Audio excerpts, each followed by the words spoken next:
یہ سب کچھ بھی نہیں، صرف دنیا کا سامان ہے، آخرت پرہیزگار کے لیے بہتر ہے۔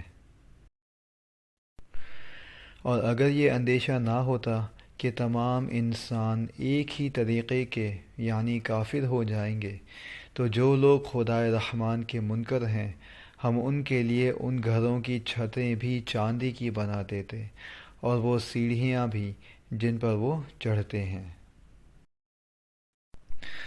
اور ان کے گھروں کے دروازے بھی، اور وہ تخت بھی جن پر وہ تکیہ لگا کر بیٹھتے ہیں، بلکہ انہیں سونا بنا دیتے۔